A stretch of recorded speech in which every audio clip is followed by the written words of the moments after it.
Hello friends, thanks for supporting. Welcome to Mehrotra's kitchen. आज हम आपसे शेयर करने जा रहे हैं फ्राइज बनाने का आसान सा तरीका। और ये फ्राइज हम बनाएंगे पोहे से, जो बाहर से बहुत क्रिस्पी होते हैं और अंदर से बहुत सॉफ्ट होते हैं। तो चलिए देखते हैं इन्हें बनाना कैसे है। पर उससे पहले सब्सक्राइब कीजिए मेहरोत्रास किचन चैनल को और साथ ही बेल आइकन को भी दबा दीजिए। यहाँ पर हम ले रहे हैं 1 कप पोहा यानी चिड़वा, और उसे हम मिक्सी में चला के पाउडर कर लेंगे। इसका एकदम हमें महीन पाउडर बना लेना है। 3 मीडियम साइज आलू बॉईल और मैश किए हुए। ध्यान रखिए आलू जो है वो नॉर्मल टेम्परेचर पे होने चाहिए। 2 बारीक कटी हरी मिर्च, 3 से 4 कली लहसुन की जिसे हमने कद्दूकस कर लिया है, 1 छोटा चम्मच चिली फ्लेक्स या कुटी हुई लाल मिर्च, 1 छोटा चम्मच काली मिर्च का पाउडर, थोड़ा सा बारीक कटा हरा धनिया और 1/4 कप मैदा, नमक आपके टेस्ट के हिसाब से।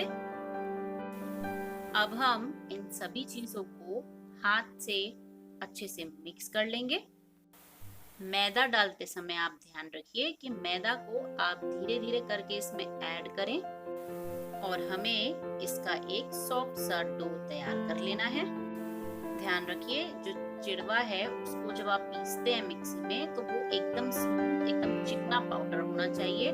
अगर वो दरदरा रहेगा तो आपके फ्राइज अच्छे नहीं बनेंगे। तो बस इसी तरह से अच्छे से हमें इसे नीड कर लेना है और एक डो की शेप में इसे हम तैयार कर लेंगे। ये देखिए आप देख रहे हैं कि ये अब हाथ में चिपक भी नहीं रहा है। तो ये हमारा जो फ्राइज का डो है वो एकदम परफेक्ट तरीके से तैयार हो गया है।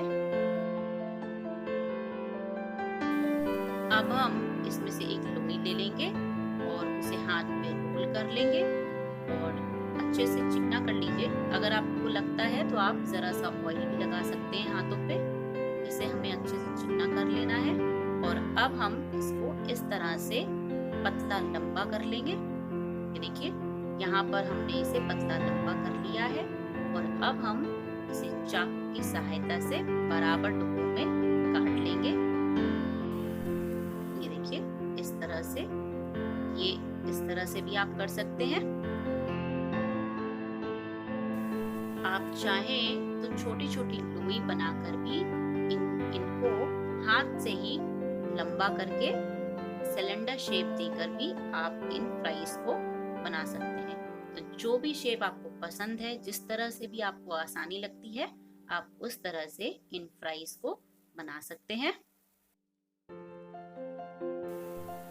तो ये देखिए ये बन गए हैं। इसी तरह से हम सभी बना लेंगे। तो यहाँ पर हमने सारे फ्राइज बना लिए हैं और अब हम एक कढ़ाई में ऑयल ले रहे हैं जिसे हमें मीडियम आंच पे गरम कर लेना है। ध्यान रखिए ऑयल जो है वो अच्छे से गरम होना चाहिए मीडियम फ्लेम पे। और एक एक करके हम अपने सारे फ्राइज इसमें डालते जाएंगे। शुरू में ध्यान रखिए कि एक एक फ्राइज को थोड़ा दूर ही डालें तो ज्यादा अच्छा रहेगा। अब हम इन्हें मीडियम फ्लेम पर ही गोल्डन या सुनहरा होने तक फ्राई कर लेंगे। आप हमारी वीडियोस को शुरू से लास्ट तक पूरा देखिए, क्योंकि रेसिपी से जुड़े कुछ टिप्स और ट्रिक्स भी हम अपनी वीडियोस के बीच में आपसे शेयर करते हैं। जब ये फ्राइज हल्के से एक तरफ से सिक जाएंगे, इन पे हल्की सी एक लेयर आ जाएगी, उसी के बाद हमें इसे कलछी से चलाना है।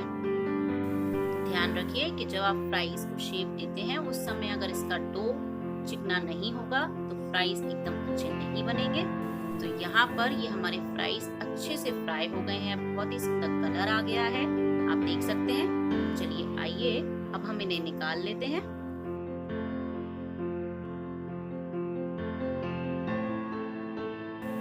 और अब हम आपको दिखाते हैं कि ये बाहर से कितने क्रिस्पी और अंदर से कितने सॉफ्ट बने हैं, आप देख सकते हैं।